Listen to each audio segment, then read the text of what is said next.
recap episode sebelumnya, seperti yang kita lihat di episode sebelumnya, Aang harus berhadapan dengan Zuko yang terus memburunya. Sementara Katara dan Sokka berhasil menyelamatkan Sai dan sang raja dari ledakan bom para pemberontak.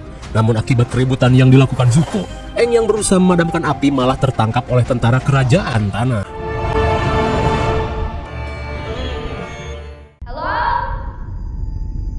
There's been a mistake. The fires weren't my fault. Di episode keempat ini, Aang harus dipenjara setelah dituduh membuat kericuhan di pasar. Namun di saat itu pula, Iroh yang ikut tertangkap memberitahu Aang untuk tenang. Sementara di sisi lain, Sokka dan Teo terlihat kecewa setelah mengetahui Sai telah bersekongkol dengan mata-mata negara api untuk mengirimkan beberapa rancangan persenjataan. Lalu Sai yang merasa bersalah berusaha menjelaskan jika apa yang ia lakukan demi untuk melindungi Teo dan juga kota Omasu. Rupanya selama ini kota Omasu belum diserang dan aman akibat jasa dari Sai yang telah bernegosiasi dengan negara api. Di tengah perdebatan, mereka pun kaget saat Katara memberitahu jika Aang telah ditangkap tentara kerajaan tanah. Di malam harinya, scene beralih pada tentara kerajaan tanah yang sedang berpatroli.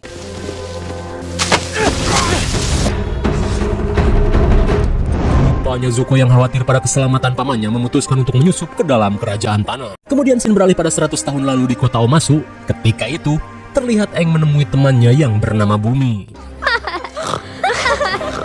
Setelah mengingat masa lalu, Aang yang berbincang dengan Iroh menanyakan kenapa Zuko sangat bersikeras untuk menangkapnya.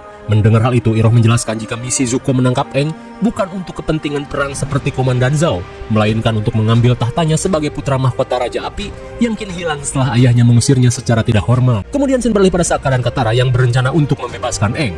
Namun Sai yang akan menunjukkan jalan terlihat kebingungan mengingat ketatnya penjagaan kerajaan tanah. Hingga di tengah kebingungan, Teo pun teringat dengan sebuah legenda terowongan yang berada di bawah kerajaan Omasu.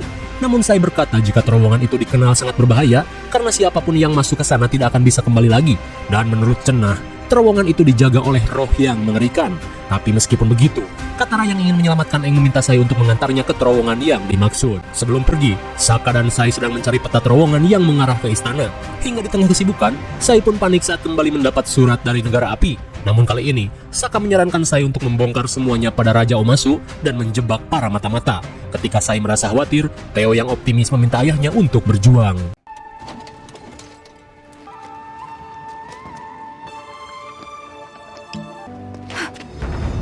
Jet. Saat Jet kembali menemui Katara, ia pun merasa kecewa karena Katara malah menggagalkan rencana revolusinya. Namun Katara berkata jika Jet sama saja dengan negara api.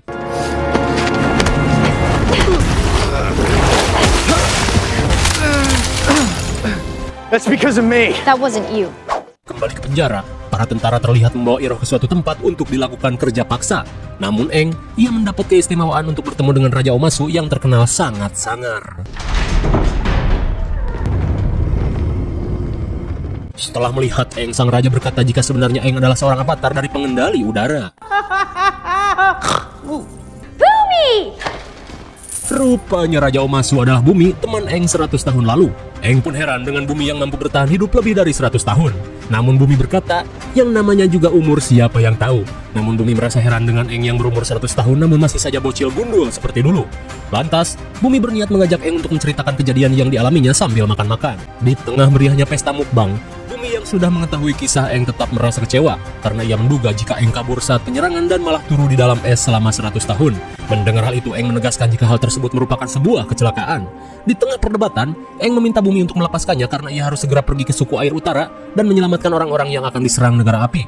Mendengar hal itu, Bumi berniat membebaskannya, namun dengan syarat Aang harus menerima tantangan darinya.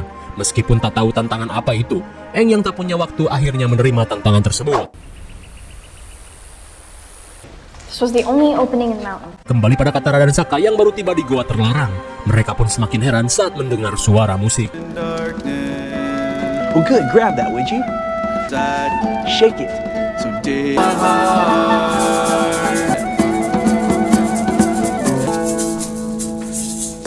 yeah. Setelah bernyanyi bersama, Katara merasa heran dengan mereka yang malah nyanyi di tempat seperti ini.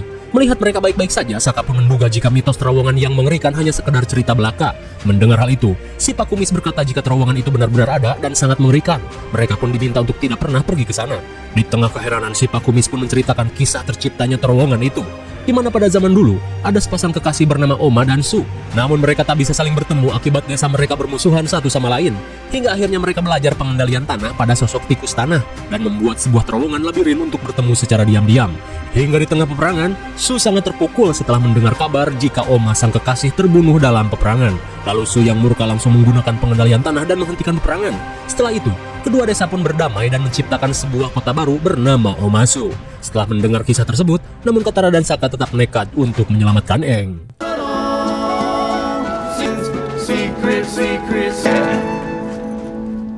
They're doomed. Sementara di sisi lain, Iroh sedang dalam perjalanan menuju tempat kerja paksa. Namun salah satu tentara yang mengenalinya terlibat dendam personal. Ia pun kesal pada Iroh yang pernah mengepung Ba Sing Se selama 600 hari dan membuat penduduk kerajaan tanah sengsara. I'm fine.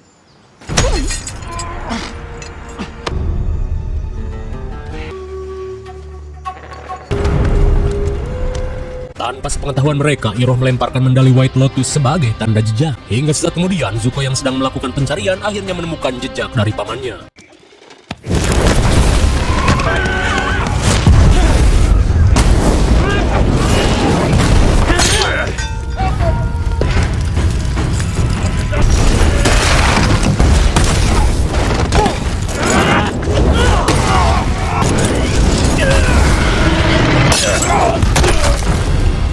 Saat si tentara terpojok, ia pun meminta Iroh untuk menyelesaikannya. Namun Iroh yang sudah bertobat tidak ingin membunuh lagi.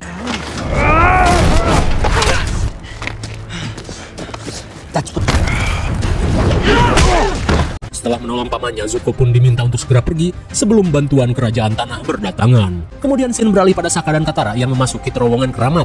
Terlihat mereka pun kebingungan dengan peta yang tak sesuai dengan rute goa yang mereka lalui. You see that?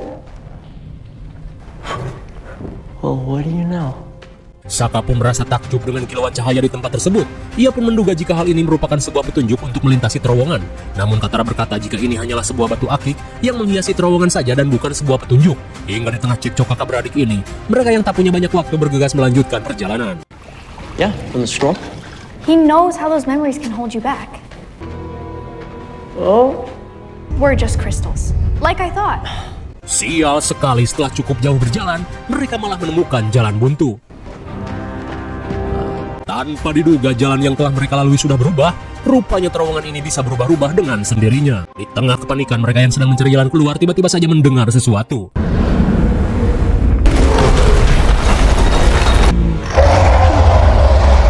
Betapa syoknya mereka saat bertemu dengan sosok tikus tanah raksasa.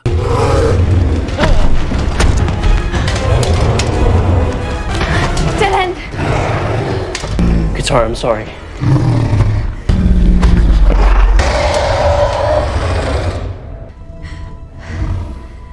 It wasn't about the crystals. Sontak mereka pun heran saat makhluk ini tidak menyerang mereka. Dan ternyata makhluk ini buta dan hanya bereaksi pada perasaan seseorang di sekitarnya. Hingga tikus tanah ini mencari arah jalan dengan merasakan perasaan. Menyadari hal itu, Sokka memohon pada makhluk ini untuk menunjukkan rute ke istana.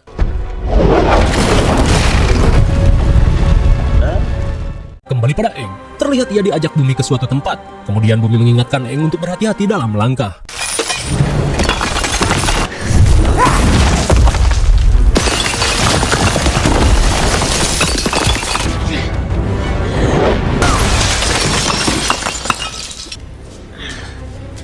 Betapa herannya Aang dengan maksud Bumi melakukan semua ini. Lantas Bumi berkata jika ia hanya ingin mengetes kesigapan seorang avatar.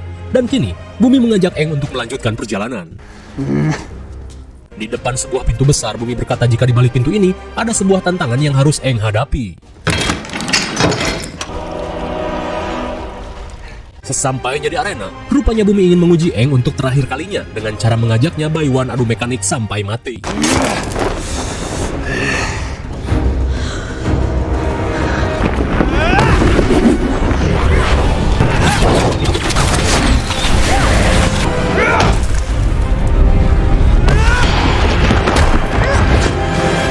Setelah melakukan serangan pada Aang, Bumi menyayangkan Aang yang hilang selama 100 tahun hingga menyebabkan kekacauan di mana-mana. Ia pun merasa di dunia ini tidak ada seorang pun yang bisa diandalkan termasuk Aang.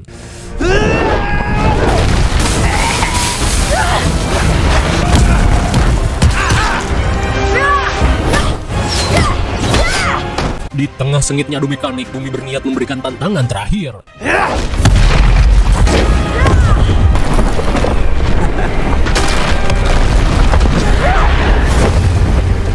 Saat Aang menahan kedua tembok dengan pengendalian udara, ia pun meminta Bumi untuk menghindar.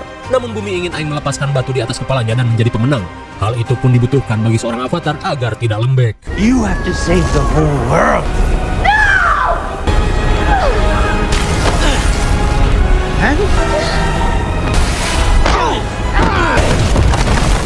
Untung saja kedatangan Katara dan Sokka tepat pada waktunya hingga tak ada yang menjadi korban. Namun di saat itu pula, Bumi merasa Aang telah curang karena dibantu teman-temannya. Lalu sambil menunjukkan barang pemberian Bumi 100 tahun lalu, Aang yang menyesal meminta Bumi untuk bekerja sama dan membantunya menjadi avatar yang akan menyelamatkan dunia ini. Mendengar hal itu, Bumi pun luluh dan bersedia membantunya. Beberapa saat kemudian, Bumi mendapat informasi jika pihak Omasu sudah meminta bantuan pada Ba Sing Se untuk mempersiapkan diri melawan negara api. Rupanya berkat informasi dari Sai, kota Omasu sudah bersiap untuk segala sesuatunya. Kemudian, Bumi meminta Aang untuk segera pergi dan melanjutkan tugasnya di tempat lain. Namun sebelum pergi, ia mengajak Aang untuk melakukan satu tantangan lagi. Singkat waktu di malam harinya, Zuko dan Iroh yang berhasil lolos bergegas pergi dari wilayah Omasu.